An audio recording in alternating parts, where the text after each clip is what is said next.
All right, hey everybody, we are live here in Kansas City for a special Invicta FC All Access Q&A with the interim Featherweight champion, Megan Anderson. We'll have more information about the landscape of the 145-pound division later tonight on the broadcast at UFC Fight Pass. Obviously, if you haven't heard the news, Chris Cyborg has vacated her title, and she put out a video. And again, more information coming later tonight with Invicta FC President Shannon Knapp. Of course, you can watch the broadcast coming up on UFC Fight Pass, 7 p.m. Central Time. That is 8 in the East, 5 in the West, 6 Mountain Time. Megan, I'm not good with time zones. Do you have any idea what time it is in Australia right now? I do. Do you? Yeah. See, we got an app for that, right? It is currently 2 in the morning on the Gold Coast where I'm from, and it's hotter there at 2 in the morning than it is here right now. Goodness. I got to think that you have to like pull up the app every time you call back home to make sure you're not calling at like 4 in the morning. Oh, it's good because I know like generally around like 3 or 4 p.m. Central Time is like 7 a.m. their time, so sure. I just don't I know not to contact them until like the afternoon. Right. And my mum's usually the one who contacts me first anyway. So. And is the same sort of due diligence done by your family to call you and make sure they don't call you at like 2 o'clock, 3 o'clock in the morning? Like, what's going on? They don't call me, but my mum will message me, and like I'll wake up and I'll see the message. And it's from like 2:30 in the morning. And right. I'm like, oh my God. But no, it's surprisingly I've never tried to call them at like 2 in the morning. They've never really tried to call me. Like they've messaged, but sure. like knowing that I'm probably not going to see it till I wake up. So yeah, that's good. Time zones are like the eternal problem for me. Like I'll book an interview with someone and be like, yeah, it'll be 3 o'clock, and I'm like, oh, they're 3 hours ahead of me, and it's like it's always it's a problem. But I appreciate you joining us. Good, no problem. Thanks for having me. Yeah, it's our pleasure. It's fight day here in Kansas City. What's it like? I mean, obviously, I assume you're going to go to the show tonight, right? Yes, I'll be there. What's it like walking into a building that you fought in, several times and not be allowed to play, if you will? You don't get to go in there and mix it up. It's not that bad. It's a little weird because previously when I've been there, it's because I've got all the fight nerves, like get your hands wrapped, you're kind of focused in on the fight, so it's different. It's really weird. So even when I watch women's fights, I kind of like get a little like butterflies or something, right, like sure. that, because like I feel I know how they're feeling. Like I've been there, and I always get like those emotions of like how I feel before a fight, and I get excited to fight again. Even when I watch like other promotions like the UFC, like I'm fine for the guys fights, but as soon as a girl fights, I'm like, oh my God, right? Yeah. I'm so nervous. It's funny. What's it like to watch a teammate fight for you? It's got to be even more nerve-wracking, right? I'm more nervous watching my teammates than I am for my own fights. I remember when my coach James, when he fought, I was like, I thought I was going to either pass out or throw up, or like a combination of the two. I was so nervous because I'm pretty sure, like, I remember it, and I would stand up and I would be like, my adrenaline would be pumping so hard that sure. I would like almost pass out. I'd be like, oh, I've got to sit down. It's the weirdest feeling, and I've now started at our team at Glory, some of the amateurs and low-level pros, like I'll corner them. And I remember when I first cornered, I was a wreck. Like I was super calm, like out the back, like getting them ready. And as soon as we sat down in a corner position, I was just like, oh my God, like, what do I do? What do I say? Like, you've been preparing for this moment for so long, and like this person is putting like essentially their career in your hands to help them. And, I want to do a good job. Like I've seen how hard they train. I see all the effort, and, I want to do whatever I can, but like it gets easier, and, it's something that I definitely enjoy now. I hear people that corner, they say it's like playing a video game, but you're not holding the controller. Yeah, I think it really depends on like the chemistry between fighter and coach. Right. Like I know with myself and James, it's not just me in the cage. It's like me and James, and like we have like a good coach fighter, like a bond. So like it's not just me. It's like him plus everything. So I know like whenever he says something, like I'll do it straight away. Like from when he says to the reaction time is super quick. So that's something that we've, kind of grown and found over the time that we've spent together. But I think it's really good to have a good coach and grow with them, because, like, obviously in my first fight with James, I didn't listen that well. Sure. But each fight, you become more accustomed to them and what you go through training. He calls certain things and you know what he's talking about. And I think it's just like a continual evolution of like a fighter and coach and the bond that you guys have. Yeah. I mean, the analogy is that when you're training with the team, that they become your family. Yeah. And for you, even doubly, because your family is a hemisphere away. Yeah. So it's kind of crazy, that relationship. And it's one that I think you can only experience if you're in that dynamic. And exactly. Like it's something you can't really like describe it. You can't really like explain it to someone. It's kind of something that you have to experience. No, for sure. So everyone on Twitter, you can use the hashtag #AskMegan. It's spelled MEGAN. Yes. I get the first question because I'm doing the interview, okay. so I'm curious about this. Okay. The first time I talked to you, I said Megan, like everybody else did. Yeah. You didn't correct me. And one day we were doing an episode of Invicta FC Radio, and Laura Sanko's like, breaking news, Megan Anderson's name is Megan. How long were you going to let people go with saying your name Megan instead of Megan? I am so used to it. Like, I'll go through the drive-thru and they'll be like, oh, can I have a name for that order? I'll be like, oh, it's Megan. They'll be like, okay, Megan. I'm like, what?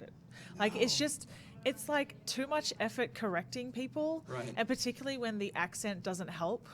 Yeah. So I feel like some people just like, is it Megan or Megan? Right. And if they ask me that, I'll be like, it's Megan. But most of the time, if I'm just like going down to McDonald's or whatever, and they're like, oh, they say Megan, I'm like, oh, well, just doesn't matter. It's not important. It is important, though. It is. Like, for me, like, I'm a guy who, my name is TJ, and people are like, what does it stand for? Nothing. It doesn't stand for anything. Like, it's literally my name. And they're like, no, it stands for something. I'm like, no, it's not some weird name that I'm trying to keep from you. It's my honest name. But, yeah. Funny. So, questions in, again, use the hashtag Ask Megan, or if you're in the YouTube chat, you can throw it up there and we'll try to get to that. Also, this is an Invicta FC all access feature. It's free to everybody, but soon we will be going up to that subscription model only. If you are a $10 a month patron, and we do things like this, you're guaranteed to have your question asked, and it should be fun. Neat way to get in touch and meet and know our athletes a little bit, and Megan, we appreciate you doing so. First question comes from Tim on Twitter, and it's a generic question, but I think it's a good question. His question is, honestly, how did you become so badass? And I'm going to clarify that question a little bit for Tim, because, I mean, you have the look of a fighter. You are a martial artist. You're a risk taker. I mean, not many people just get up and move their entire life a world away to go chase their dreams. So, again, like, let me ask Tim's question. How did you become the way you are, and how you carry yourself? Is this something, that goes back to when you were young? Yeah, I definitely feel like it's a lot of the traits that I have are instilled in me from my parents.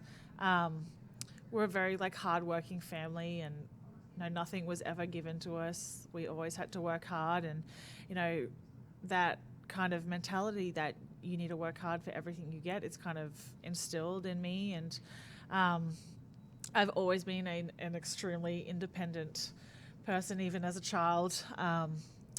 My mom, like, if she wants me to do something, I'll do the complete opposite, even though I know what she's saying I should do. I've just always been very defiant and independent, and I think I strive to be the best. I don't know, I guess. Does that come from something, like, were you always that way in all of your activities as a child? I don't know. I was bullied a lot. So, like, I was very insecure, and I was a very kind of, like, a lot of my personality was squashed for a long time just because I had no friends. I was bullied, like, I was treated badly, all that kind of stuff. And I guess I'm kind of at a point in my life, once I started fighting MMA, is that, I kind of almost wanted to prove all those people who treated me badly wrong. Right. And that, I'm going to go places and they're not. I guess that's kind of where it first started come from. And then I found out that I love the sport, and, I don't half-ass anything. Like, Right. if I'm going to do it, I'm going to put 100% into it. And for me, that meant moving to a different country. Well, what's interesting that you say that you were treated badly, like some people have like some social anxiety, and then kids are the worst like personalities in the world. When they see an opening, sometimes they just obviously every kid is different, but the bully kids are they see weakness on the playground and they destroy you and they put you in a place, and some people can't bounce back from that. Was that what it was? Were you just kind of shy, or because everybody loves you in this MMA space? You seem to fit in. Is it that you were socially awkward younger, and then you found MMA and you're like, these are my people? I was always a lot more mature for my age, and like I was one of those girls, like I couldn't sit there and talk about like what boy that was like the flavor of the week, right, or like what nail color to paint, or like what makeup you're gonna use. Like that just wasn't me. Like I was always more of a tomboy. Like I remember like 13-year-old kids these days, it's all about like makeup. I remember I was just like, oh my God, I need a pair of cargo pants. Right. Yeah. Well, they're functional. I know they so, and that was back in the day where like you would actually buy, as a girl, like we would buy guys cargo pants so that they were long enough. Okay, got it. That's what we used to do, and it's different. Like it's like Australia. At school, we have a school uniform, so it's not really so much of like. Wait, in public school you have a school uniform? Yeah, everyone Wow. wears a school uniform. So it's like when you get bullied, it's not really about like how you look, because everyone's wearing the same thing. It's more of like emotional and psychological bullying. Like I would go sit down and try and talk, and like I would physically talk to someone, and they would like just ignore me and not look at me and like pretend I didn't exist and stuff like that. And as a young adult, or like a young girl going through puberty and trying to find herself, like that's pretty. It's the worst time in anyone's life, right? I mean, it's very hard to prove yourself to be worthy of the cool kids, but also just figure out who you are as a human being. Exactly. So I think everybody can relate to that. Take another question off Twitter here. This is Chris in Puerto Rico. He wants to know who your favorite fighter is of all time and why. I don't have like one like specific fighter. I'm relatively new to the sport, so I kind of came into MMA like kind of a bit after the whole like generation of stars, like Vanderlei and Randy Couture and all those kind of guys. Like I kind of didn't really grow up watching that kind of stuff. I like a few different people based on their styles, and I try to take bits and pieces from different fighters and implement them into my game. But I guess if I'm gonna have to pick one, it has to be Mark Hunt. I'm a huge Mark Hunt fan, the Super Samoan. I was so upset when he lost to Overeem. I was there. I legitimately almost cried. Like I'm pretty sure a tear may have been shed. Like I'm a huge fan of his, and he's now training on the Gold Coast where I am, and I'm excited to see he's got another fight already. So I'm a big Mark Hunt fan. So if I'm going to have to pick one, it's going to have to be him. Yeah, I mean, Mark is a guy that won a K1 Grand Prix and has been fighting for so long, and a lot of guys from his era are no longer relevant. Exactly. To have him still fighting and fighting at a high level, like that's an inspirational story. And then to have him from your part of the world as well is really unique. Definitely someone to look up to. Looking at the YouTube chat here, are you a Rolling Stones fan? I am, yes. Someone asked me, I don't know where this comes in, but they want to know your favorite Rolling Stones song. I don't really have a favorite Rolling Stones song that I like. I've listened to a lot of their music and stuff like that. I grew up listening to a lot of 70s, 80s rock bands. My dad was into all that kind of stuff. My favorite band is actually The Who. Really? Yeah. A lot of people don't know who they are, but Who? yeah, exactly. Well, ironically, the intro for the main card on all the Baba UFCs O'Reilly. is the Who song, which is Yeah. one of my favorite songs. Yeah, I hear that now because I've been to my fair share of UFCs. I can't hear that song without going like, oh, fights are on. Yeah, Let's go. I know. It's funny how we associate things with that. A couple other questions here. One from Patreon. I got it. Someone wanted to know your tattoos. What's the meaning behind some of your tattoos, and when do you plan on stopping? Is there ever a point where you go, this is enough, or is this a constant throughout life collecting thing? Yeah, I have a lot of tattoos. They all kind of have a different meaning. I have one on my foot, which is my zodiac sign. I also have my family motto. And What's the family motto? the family motto is Stand Sure, because my dad's Scottish, Okay. and it's the family motto for our name, and it's Stand Sure, and I'm still getting tattoos. Like, I want to finish off my leg, and then that'll be it for the time being. I don't know if I want any more after that, but I'm sure down the line I'll be like, oh, maybe I can do this. What were you more nervous for, your first tattoo or your first fight? My first fight. Yeah. Yeah. My first tattoo was like this, probably like this big. Right. And it's like on my foot and took like 30 minutes, and it wasn't. I was gotta like imagine 18. though, that's the worst place to get it though.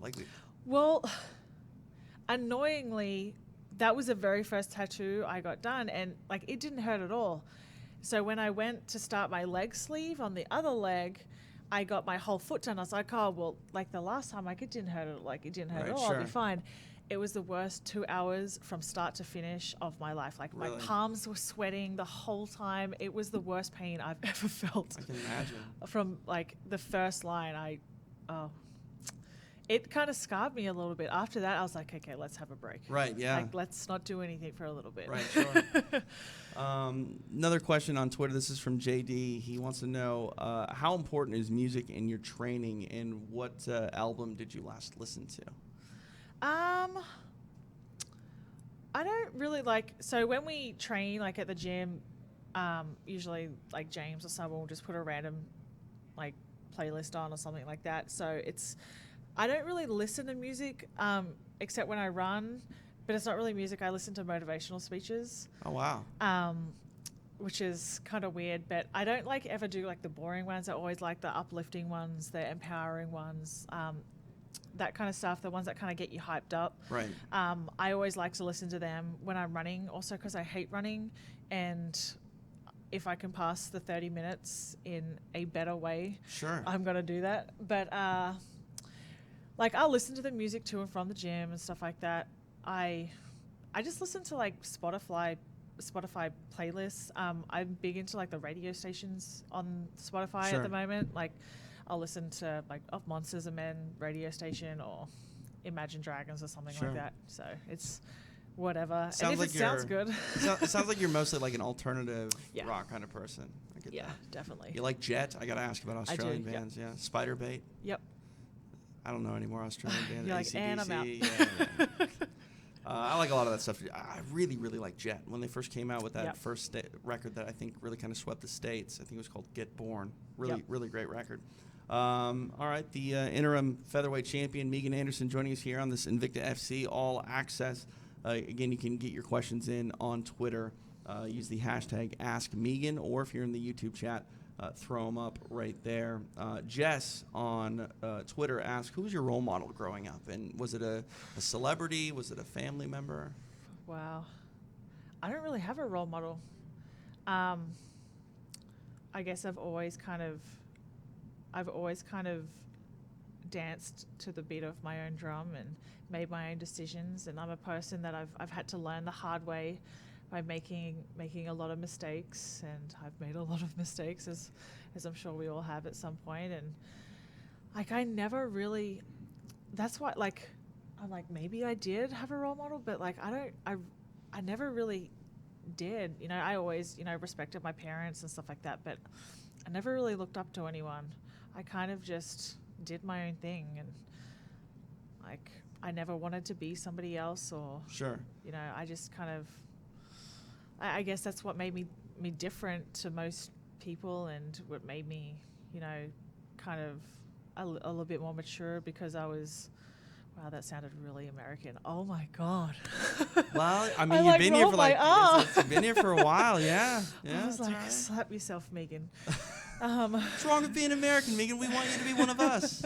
I want to. You're ours now. I want to keep my Australian accent though. Yeah. But yeah, no, I never really had a role model. We saw in your last fight the piece where you were reunited with your family for the first time, and Yeah. your brother was there. Yeah, I didn't know. Yeah. I didn't know he was going to be there. That was pretty cool. How many siblings do you have? I just have one younger brother. Okay, so did you ever feel like you were his role model, like you had to set an example for him, or did you look at each other for motivation at all in life? I didn't really think I was his role model, but I always, it was so annoying. Sibling rivalry at its finest. I always felt like I was like, my parents had higher expectations of me than they did my brother, just because I'm guessing because I was the first child. Right. And I'm way cooler than he is. Sorry. but like, we never really fought like normal siblings. Like, we kind of, I don't know, we got on really well. Like, we don't talk much. Like, we don't really have to talk much now. Like, you know, he knows that I'd be there for him in a heartbeat, and the same for me. And yeah, we just kind of, it was like more interesting when we got older, and he was more like 18, 19, and I was, you know, 21, 22, and he kind of started like pushing, like he's like, I'm an adult now, this kind of stuff. And right. that was an interesting time. I remember one argument. Oh God, it was like crazy. It was funny. Like, we laugh about it now, but that's like really the only time we've ever really yelled at each other. Really? It's crazy. Like, we would like wrestle and that kind of stuff like normal kids do, but yeah, we have great sibling rivalry. It's motivating, right? Like, yeah. you always want. Did you? I always had to do his homework. Really? Always. He was like the laziest kid ever. I'm sorry, Ross. It has to be said. I would get so annoyed. I'm like, man, this is a really, really good like essay. Sure. And he'd get like a shit grade. I'm like, what? I was like, I had to dumb this down. Right. Yeah. Well, maybe a little too much. I know. I was so annoyed at that. But so when you won the title and you walked out of the cage and you had the belt and you saw your brother, were you like, "Where's your title belt? Look at my belt. Where's your title belt?" No, because he's always been the rich sibling. He's like, he got a trade when he was like, I think 15, 16. He went in, got a trade, and like, he's been like working, you know, crazy hours. Right. Like, he was a bricklayer first, and then he's now a rigman for a crane company. So like, he's done night shifts, done all day shifts, then night shifts. Like, he's, you know, he has a great work ethic, and I'm always jealous of him because he's always got money and he can travel, and I don't have money and I don't travel. So it's more of like, he's more of, I guess I look up to him in the sense of like financial, not security, but like management. Right. Sure. Because I've never been good at managing my finances. Well, you know, What did you go reward yourself with something after you won the title? Did you go like blow a little money and be like, "Oh, I made it. I deserve this." Anything like that? No. No. Well, No. there's still time. I feel so. No, I didn't. All right, how about this? I think this is one thing that fighters always reward themselves. We got a question on Twitter from Joseph. He says, "What's your favorite food?" I remember the first conversation that you and I ever had was about Tim Tams. Yes. I'll never forget that because I was like, "That sounds amazing. I need to get one of these." And I did, and they're amazing. They were like double chocolate Tim Tams, though. They're my favorite. The double chocolate ones. They're the ones to get. They're the ones to get. What do you have like a favorite American food now? And do you? I love Jack Stack. Yeah. I love they have like lamb ribs too, which is so good because like you guys don't really have a lot of lamb here, whereas it's really big. I've never eaten lamb back in Australia, but I love going to Jack Stack and eating the lamb ribs. It's delicious. delicious. It's my favorite. Might be my pre-fight lunch now. I might try it. Yeah, I would highly recommend it. Actually, Oklahoma Joe's is just around the corner, like 5 minutes from here.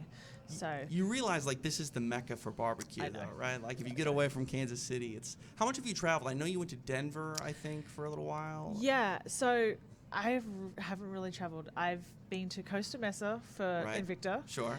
I've been to Las Vegas. I was there a few weeks ago for UFC 209, and I have been to Denver, Colorado, and that is pretty much it. It's the extent of my travel in the United States. Is there any place you want to go? I mean, you hit California. That's a big Yeah. destination for people here in the States. Any place you really want to see? I would really like to see either New York, Uh-huh. that area, even though like I don't really like big crowds, but I think it's still something that I would really like.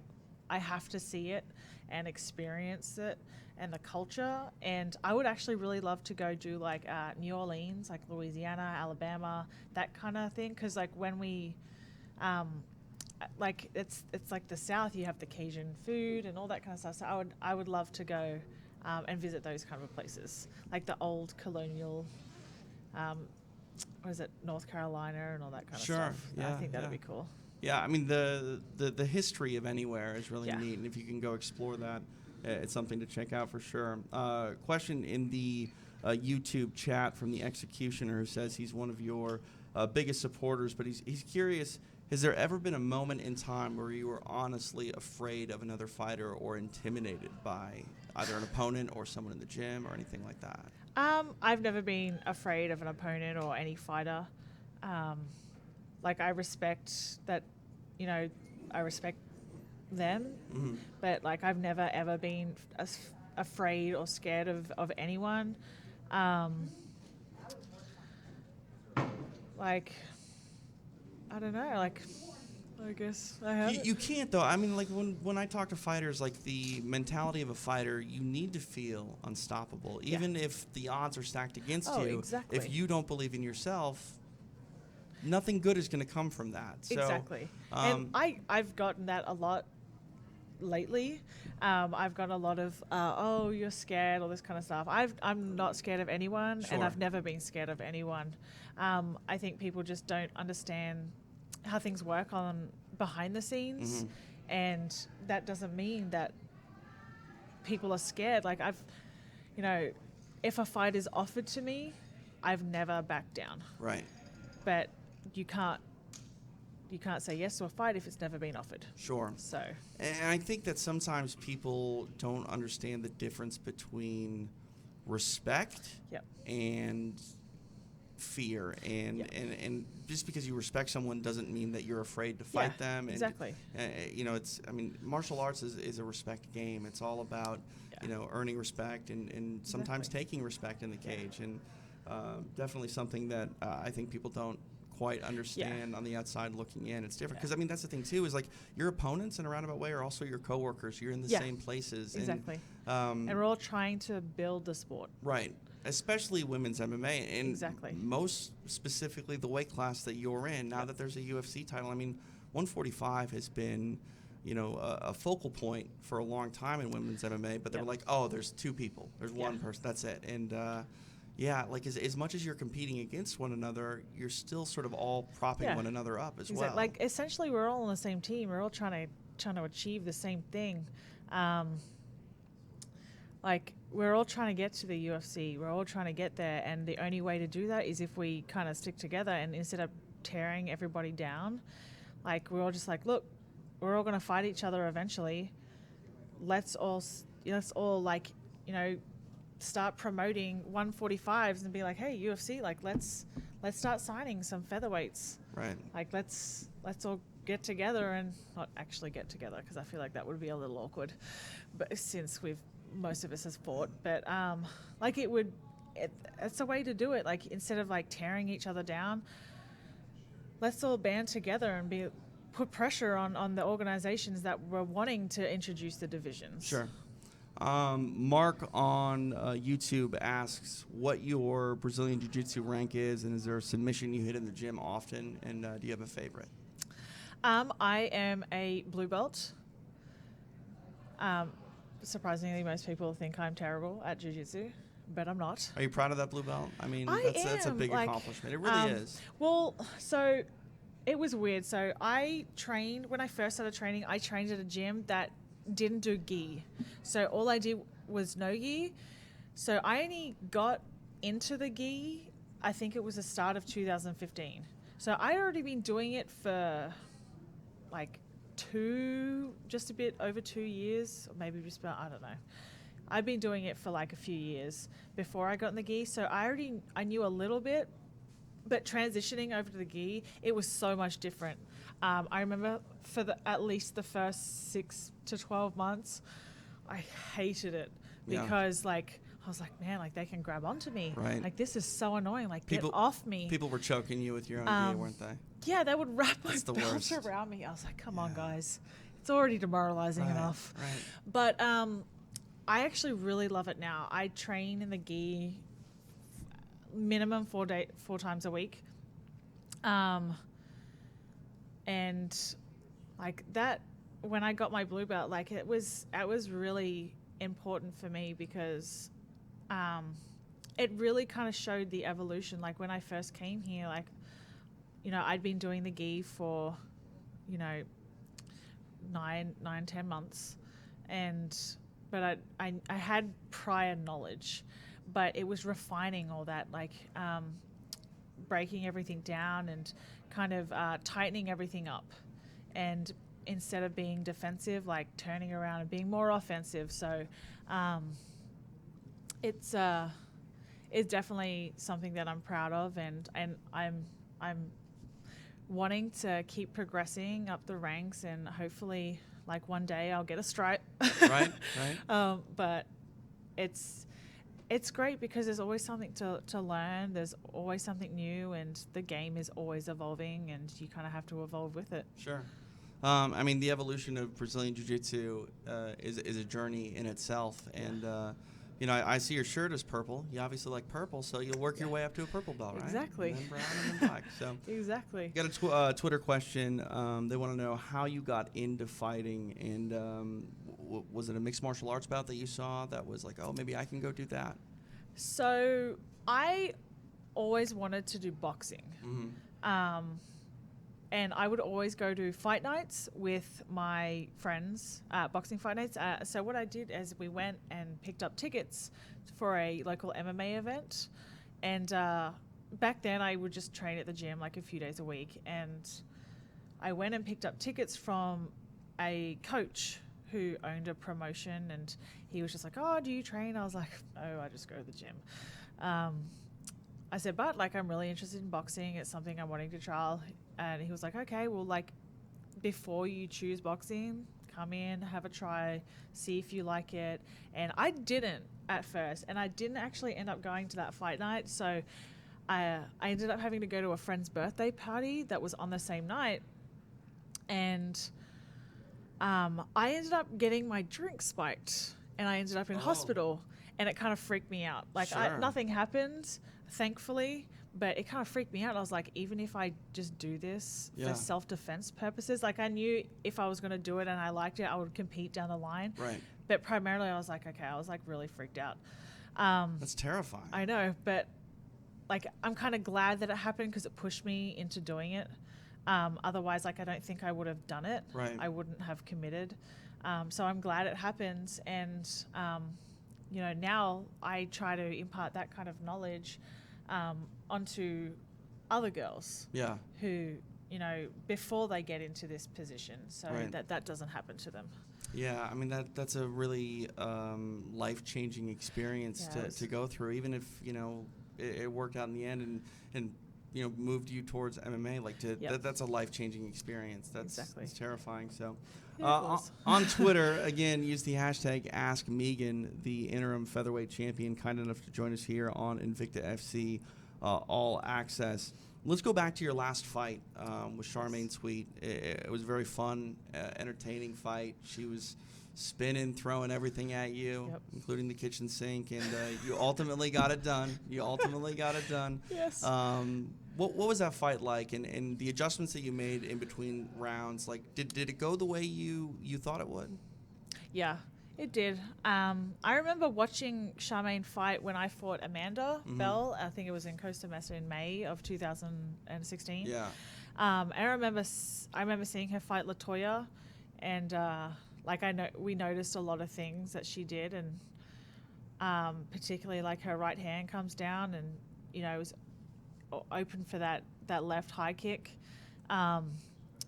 And we knew that eventually, like, I keep winning, we're gonna meet one day. So we kind of kept that in the back of our mind, and that left high kick landed. Yeah, yeah. So we knew she was going to be tough.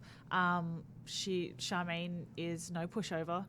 She always comes to fight. Mentally, she's tough. So I had to break her body down, and her mind would follow. As someone who watches and digests fights for a living, every time I see someone compete, I like to figure out if we can learn something from each performance out. And looking back at your fight with Amber Leibrock, I thought that your tenacity won you that fight. I mean, it got to be a pretty tough, gritty war in there, and ultimately I think your heart outshined hers that night, and you took over. So in the Tweed fight, I was curious what would happen if she were to be able to connect, to hit you, and how you would react. And she did hit you, and you walked through it. Some people, Literally.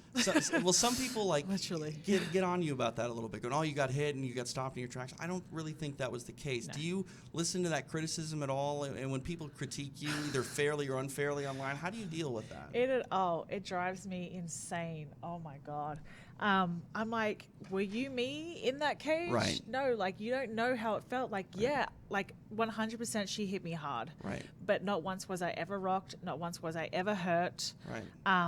Also, Charmaine Tweed, though, she hits pretty hard. Like, to me, she had one of the knockouts of the year. Not only just in Invicta, but like in MMA. Exactly. So to get hit by her, it's like, it's a lot easier to talk about when you're typing about it on a keyboard than taking that punishment, right? Like credit to Charmaine, like, she hits hard, but not once did I ever get rocked. Not once was I ever hurt.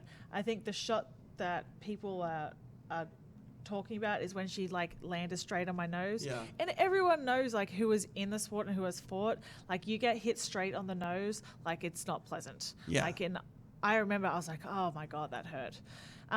But like, not once did I ever think to back up. Like, I was never wobbled. I was like, a lot of people say I hit a what was it? It was a defensive. It was a like a takedown, it was a panic takedown. I was like, no, do not take this from me. Right. I said, like, my coaches called. They said the takedown's there if you want it, and I went for the takedown. I remember like, that's my first takedown. At the end of the fight, you said that you screamed at James Krause, like, I got a takedown. Well, like, like, people consider me a striker. Like, they don't really associate me with more of like a grappling or wrestling based. But that's the thing. Like, my game is evolving. Like, I'm not just a one-dimensional fighter. Like, I work harder on my wrestling and ground game than I do my striking in the gym, because I know that that's something that I really want to work on, and because I want to become a well-rounded fighter.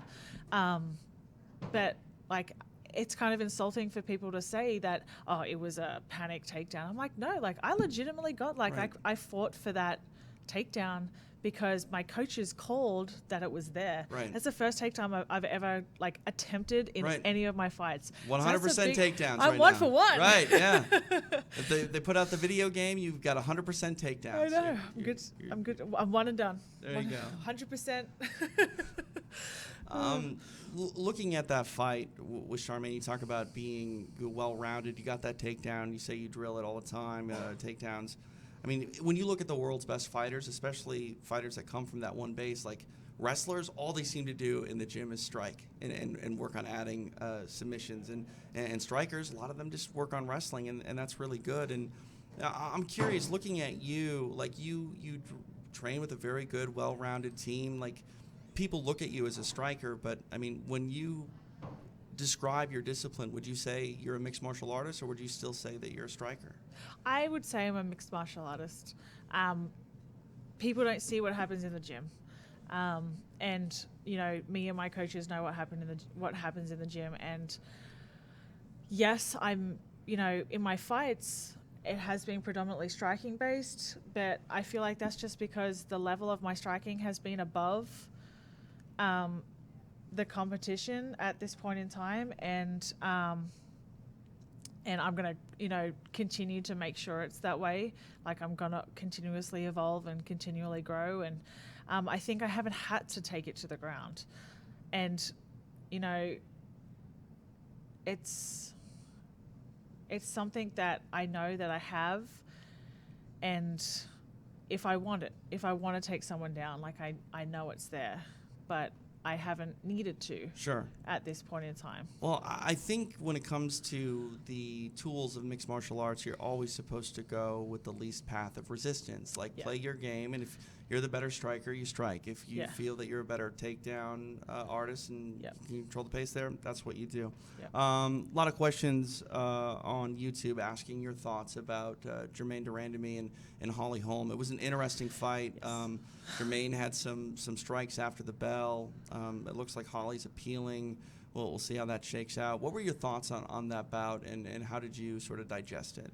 I thought Holly pushed the pace, but I feel like Jermaine won the more dominant exchanges.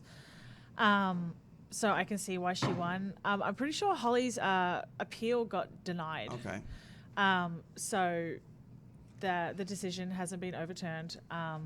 Let me ask you about that. If that were to ever happen, something like that were to happen in your fight, how would you handle that? Do you think that you would be able to be calm and still fight your fight, or do you think that would get under your skin and rattle you? Like the if strikes I got hit after the the bell? Yeah, if your opponent did that, I mean, can you even say anything at that moment to the referee? Or would you just act like Holly did and go back and try to just... I would probably go back to my corner and yell at James. Probably I'd be like, "What the hell? Like, did you see that?" Yeah. But then he'd be like, "Look, you can't change it. There's nothing that can be done now. All we can do is go back out and we can try and finish this fight the next round."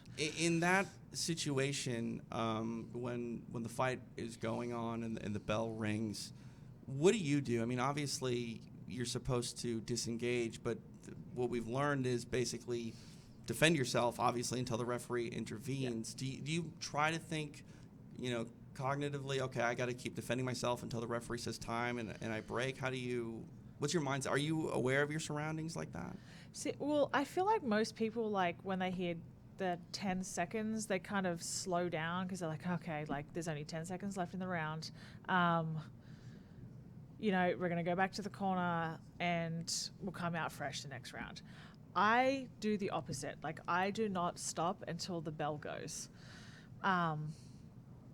So if that means I have to defend until the bell, that's what I do. Until the referee steps in, that's, I do whatever I can to 10 seconds is a long time in MMA when you're getting hit. And you can end a fight within 10 seconds. That's what happened in the fight against Amanda Bell. Yep. It was stopped on the bell. Yeah. No pun intended. But that's the thing. The 10 seconds doesn't mean to slow down. For me, it's I keep going. For me, it's okay, I have 10 seconds to keep hitting my opponent. So that's how I look at it. Going back to that bell fight, I want to bring up your striking approach there for a brief moment, because I remember you mixing up the strikes to the head and to the body, and it was ultimately the body strikes that really shut Bell down that night. Do you drill combinations to mix it up, or is it something that you focus on when you see an opening in a fight? How do you sort of approach strikes to the head and to the body? So we always drill mixing up our level changes, but I think when you're in there, it's also a part of it is adapting to your opponent and what they're doing. If I see that I've hurt the body, I'm going to attack the body again. Right. So I think it's a combination of both. Obviously you need to have those set combinations so you know what to go for, but then it's also reacting to them and seeing what they're doing and how they're feeling and how they're reacting to you. Right. Another question on Twitter. We've asked Megan Anderson a lot of stuff. Getting back to growing up and your formative years, what did you want to be when you were younger? Did you have a goal? When I grow up, I want to be X. I wanted to be an archaeologist. Really? But my mum wouldn't let me until I learned how to spell it. Can you spell it now? Probably. I don't know. I couldn't correct you if It's you're... like ARCHAEOLOGIST. You know, I got to ask questions that I know the answer to. But by the time I learned how to spell it, I'd forgotten about wanting to be an archaeologist. I think we've got technology now that can do this. Hang on. How do you spell archaeologist? Archaeologist. ARCHAEOLOGIST. Yes! It's just coincidence that my Siri has the Australian accent. Isn't that great? I got sick of the normal. I was like, is she Australian? Yeah, I got sick of the normal Siri voice. I'm like, Australian. Oh, Let's that's go great. with that. So, what about archaeology got you like interested? Jurassic Park. Oh, I yeah. love dinosaurs. Yeah. If you didn't see that post-fight interview that they did, that I kind of went a little over the top with, I love dinosaurs. And I remember, like, you know how kind of at the start of every movie they're always at like an archaeological dig. Sure. And I was just like, I want to do that. Yeah. So that's kind of where it came from. So you're having none of the conspiracy theories that dinosaurs weren't real.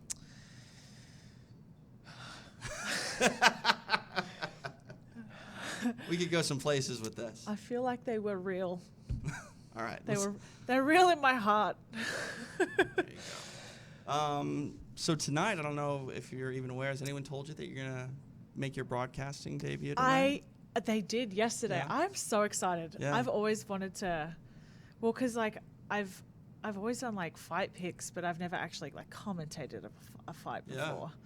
So this is very cool. I'm excited. Pretty exciting. You'll be sitting in during, I believe, the Jody Escobel and Deanna Bennett fight. That's a good fight. Yeah, it's a really good fight. That is so a good fight. I'm excited. You know, looking at Invicta in tonight's card, like obviously you're a fight fan, you pay attention. Yep. The amount of strawweight fights on this card There's a lot. and the impact of some of these strawweight fights is really great. Our co-main event, I'm super excited about. This Ayaka is a Hamasaki huge- and Livia Souza, man. I feel like this is like the winner of this will be fighting for the belt. Yeah, I feel like that's what should happen. It might not happen, For but sure. that's what I feel like the implications of this fight is. I think a lot of it comes down to where Ayaka Hamasaki is going to go from here. Yeah. Obviously, she has her eyes set on the UFC. She wants to go there.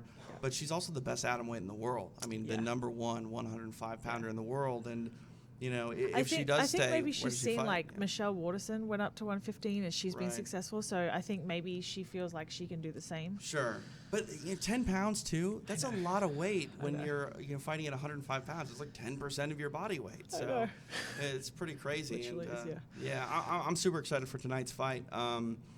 Obviously, do you consider yourself a Kansas Cityan now? Or, I mean, obviously, guess. you're holding on to that Australian heritage, obviously, but, like, this is your hometown now, Yeah, right? I guess. Yeah, Kansas City is my home now. Like Australia will always be my home, but this is a place where I live now. So I guess it's my home. Got a question on Twitter. What do you miss about home the most? I mean, obviously family and Yeah. whatnot, but is there anything that you would do in your past or your spare time that you just wish you had here? Not really. Like people, when I first said I was gonna move here, were like, "Oh, you'll miss the beach and all this kind of stuff." I'm like, guys, like you don't understand. I lived growing up on the beach my whole life. Right. Like it's nothing special to me anymore. Like I could drive 10 minutes any day that I wanted and I could see the beach. Right. So here Like, you're like it's- cornfields everywhere. It's great. Tornadoes! Okay, honestly, have you seen a tornado yet? I have not, no. Thank God. It's terrifying. I'm so glad. I've seen like 3 in my life. I grew up in the Midwest, so it wasn't, all that rare to have tornadoes. You Yeah. get them every year, but to actually see one and to know that it's not a movie, it's terrifying. They had one here like a few weeks ago. Oh, wow. I was in Denver. Nice. Missed Got it. away. Got away. So glad. I don't even know what the sirens sound like. Like- man. Yeah. It sounds like an air I raid know. siren. I don't right? even Like, know what to like. I don't even know what to do if the sirens come on. What do I do if I'm driving? Well, you- What if I do if I'm at the gym? What if I do if I'm at my house? Sure. Like I have no idea. I never grew up. You haven't heard, like, they test them like every They said bathroom. Tuesday. Is it the bathroom? It depends. Like, you're supposed to be, if you can't go underground, you're supposed to get into an interior room that has no windows. Oh. I mean, the bottom line is, if you're in a building that a tornado is going to destroy, Yeah. good luck. It's pretty scary. It's pretty scary. My wife's grandmother's house got picked up by a tornado. Oh my God. And just set down. Like, it moved like 2 inches, right? It just got moved off its foundation a tiny little bit. You couldn't even tell. Was everything like okay inside? Everything was fine inside, but you started to walk up the stairs and you No realized way. that they were crooked and they had to tear down the house Oh my because God. you can't. A tornado can pick up a house off its foundation, but human beings can't Can't readjust move it that. back. Yeah. So. Oh my God, that is insane. Yeah, as a Midwesterner who has moved to the West Coast, people are like, I can't believe you live in California. There's earthquakes. And I'm like, I would much rather deal with the Yeah. ground shaking Yeah. than a cloud coming from Yeah. out of nowhere and destroying everything Yeah. that I own. Well, see, like we're used to like cyclones and hurricanes and flooding because Sure. in summer it's our storm season, and because it's so humid and we're on the ocean, we get a lot of like cyclones and tornadoes kind of form, and not tornadoes, cyclones and hurricanes, and they can be pretty devastating. Sometimes if it's torrential rain, we'll get like mass flooding, which also is not good, but Right. like it's never, thankfully we don't get tornadoes. Tornadoes, yeah. I'm so glad. Yeah, I think you can get like water spouts. We get and- like I yeah. think there's them, and like we get sometimes tsunami. We can Sure. get tsunami warnings and stuff like that, but I'm just so glad that it doesn't happen to me. This Q&A is going weird places when we're talking about the weather, but we'll get back on track here a little bit. Dominic on Twitter, he wants to know what motivates you to push harder, to strive further towards your next goals, and what keeps you hungry inside the cage? I don't know. Well, you said you're a perfectionist. I mean, Yeah. that has to be part of it. Yeah. I guess I want to be like the best martial artist Yeah. that I can be, and I want to be the best martial artist in my division. And I think like I'm the Invicta interim champ, but I don't, I might be the champion, but I don't consider myself the champion. I always consider like every fight I go in as this is, a new experience to showcase my skills, and I want to do better than the fight before. And like, it's not like, oh, I'm the champion, I'm already good. Like, Right. I know that I have so much to learn, so much to grow, and I know my potential. The fact that I'm in this position after not even training for 4 years, I feel like is a testament to my hard work and my determination. And like, just imagine what another, 2 to 4 years can do. I'm excited for the journey, and I train as if like I'm at the bottom trying to work my way up. So Sure.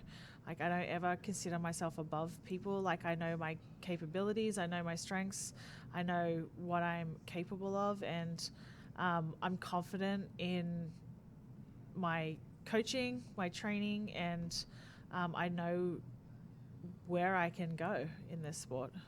One thing I think that is really unique and what sets mixed martial arts and combat sports in general aside from the mainstream sports is in football or baseball or basketball, not every game matters. Yeah. In combat sports, It does. every fight matters. And not only, I'm working my way towards a championship, but the consequences of losing and in the fashion you lose, or the rewards of winning and in the fashion of winning, will not only propel your immediate future, but speaks about your legacy long term. And you're at a very unique time, Megan, fighting, because this division is growing and is getting the most mainstream recognition that it's ever gotten. And if you succeed now, very quickly, if you pull off 2-3 wins over 2 or 3 very important people, Yeah. you're not only the best of the division, people are going to argue that you can be the best of all time. Yep. And that is something that, Tanya Evinger, who's in our main event tonight, is our bantamweight champion. Yep. She's a pioneer in the sport. She's managed to be relevant for a decade. Yep. But when you look at Tanya, despite having a great record, I don't think a lot of people are eager to give her the spot of being one of the greatest of all time. And in my book, she's hands down one of the greatest of all time. I agree. I don't know why she hasn't been given the opportunity to go up to the UFC earlier. She's beaten a lot of the girls that are in the UFC. I think, I get why that would be the case. Like, she doesn't have the look that most people, they want the pretty girl kind of look, which is fine. But, I see Tanya as, the female Diaz.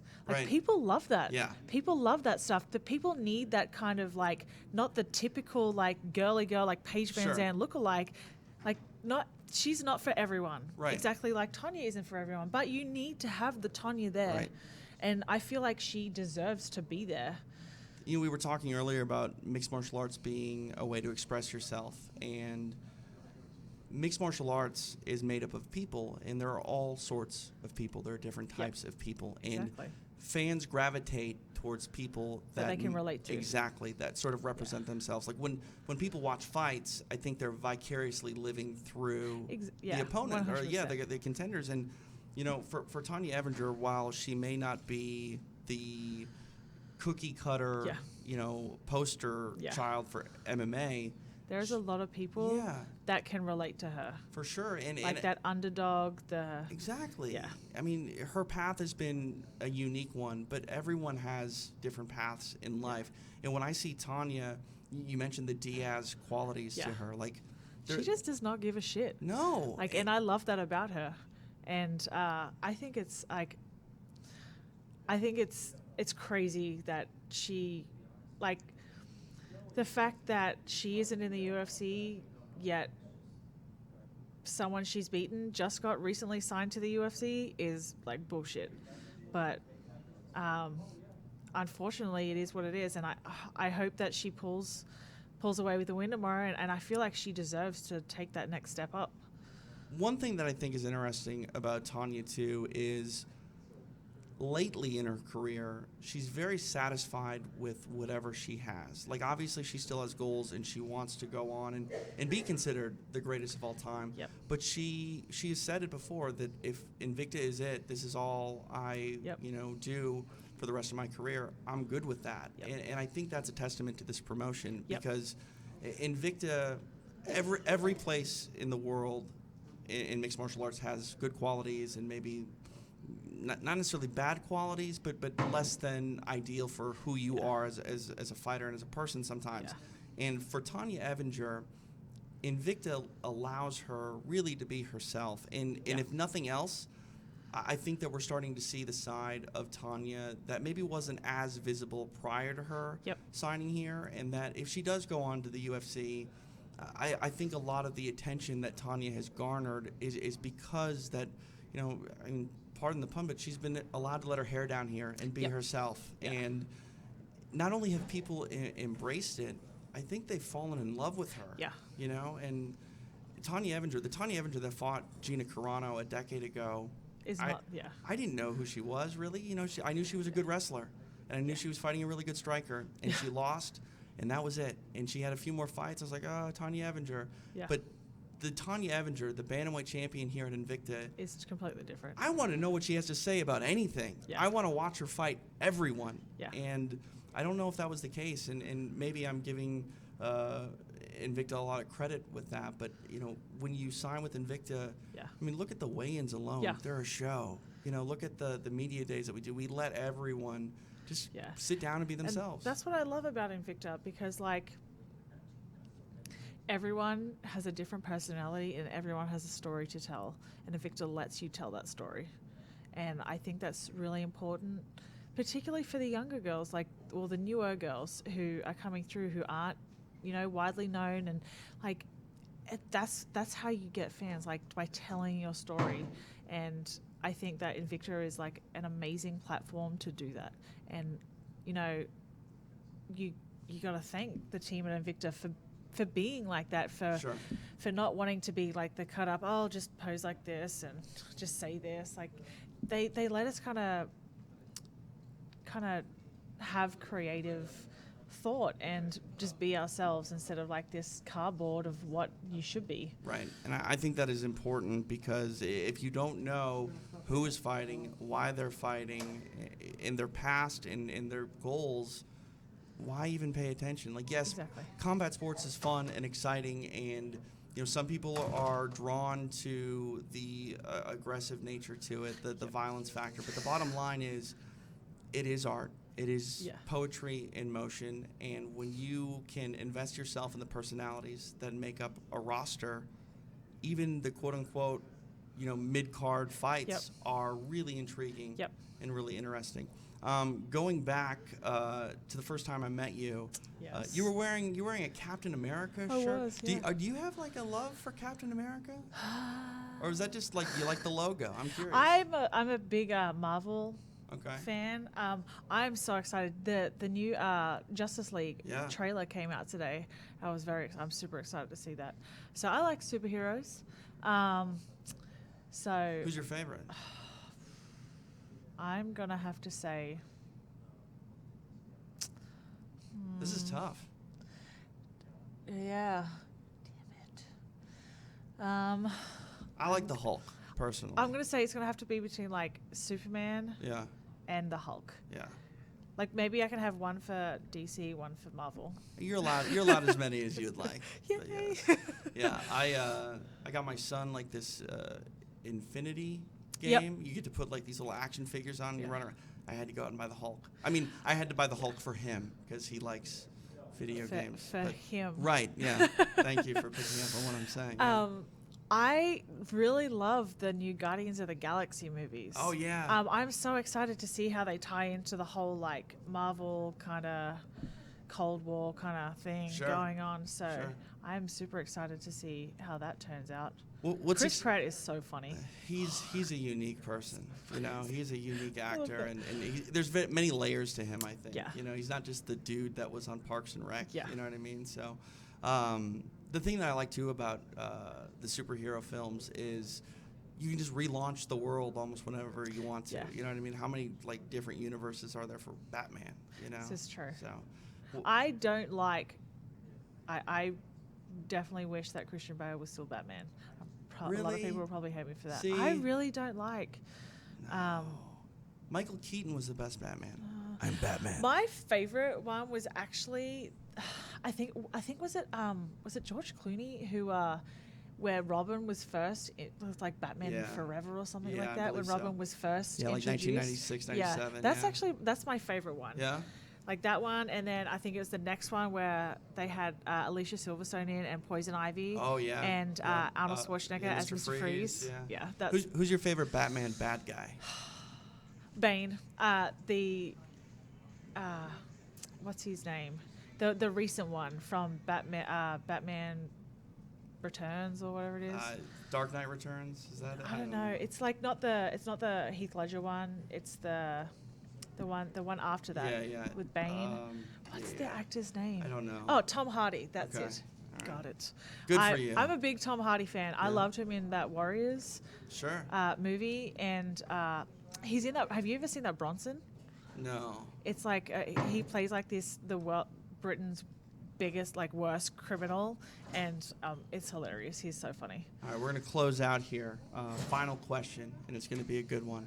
Okay. If you could have one superpower, flight, freeze ability, fire, super strength, turn green and throw people around, what would it be? I don't know. I always think about this all the time. I'm like, if I could like do anything. These are the important things in life, these are right? really like I think about this all the time. I'm like, if I could be like have a superpower, what would I have? I think like I don't know. I have a suggestion for you. I think like because I feel like people like always go with strength, like Sure. super strength, because it's the most like logical explanation. Right. But I feel like if I had super strength, like I would like pick something up and it would just break. I feel like it would be pointless. Right, you would end up like trying to shake someone's hand, and then And all of you a would sudden you kill just them. shattered their Yes. hand, and it was You're like, what's like his screw- problem? I feel like I would have. I think like Jean Grey from Okay. X-Men. I think I would go like the mind powers. I think I'd have to go with that one. I like that. So I'm thinking from like a practical standpoint. Yes. I just want the ability to teleport That would, yeah. and be anywhere I want to be. Like, Yeah. think about it. You miss home, you just teleport back to Australia. Or if you had mind powers, you could like convince the plane to let you on without actually having a ticket to wherever you want to go. That's a TSA nightmare. No, because they don't know you're there. Oh, that's true too. So you've mind controlled There you everyone. go. There you go. You just walk It's like around an your life. Inception, but it's not. Wow, you just blew my mind right now. It just happened. Megan, I appreciate the time. It's exciting to have a chance to sit down and talk with you. Everyone No should tune problem. into the broadcast tonight. Yes. I think there will be an announcement about your division that everyone needs to sort of figure out what's going on. A lot of things have been out there, and we'll get some clarification on that. Yep. And yeah, we'll see you make your broadcast debut alongside I'm- myself and I'm Julie Kedzie. Very excited. Super You'll excited. have to take care of me. You're going to be fine. You and Julie will start talking. You won't even remember I'm there. A fight will happen, and it'll be awesome. Something happens in the middle, and then Right. we'll move on. Just, it's funny. One thing I will say is like watching a fight and commentating it. Like when I commentate it, obviously I have like a style and an idea and an approach. And then when I watch fights at home, I'm just like, oh, wow, Oh my God! dang. Just so I do that too. Somewhere in you have, between, like yeah. the hat's on, Right. hat comes off, Right. super fan comes out. somewhere in between, like being analytical and Yep. and just screaming noises when Yeah. crazy stuff happens. That's Yep. how we call fights, apparently. So. Yeah, that's fine. It'll be Minor exciting. details. Awesome, Megan. I appreciate your time, and Awesome. we'll see you a Thank little bit you. later. Thanks for having me. All right, this has been a Q&A with Invicta FC All Access. Please go sign up, patreon.com/Invicta FC. Just for doing so, you're going to get qualified up for an autographed Invicta FC 22 poster, a pair of gloves, and a T-shirt. So check it out. Ooh. Exciting business, right? It's very exciting. Yeah, so go do that, and then also you'll be a member, and you can get more things like this. Maybe we'll give Megan her own radio show one day. Yes. Wouldn't that be I feel exciting? like that would be pretty cool. It'd either be a great idea or a terrible idea. Which I feel one? like I'm not sure. it could go to many places, and I don't know if that's good or bad yet. Well, what better way to find out than just doing it, Exactly. right? Exactly. All right. Megan, appreciate the time, and we'll chat soon. Thank you. Take care.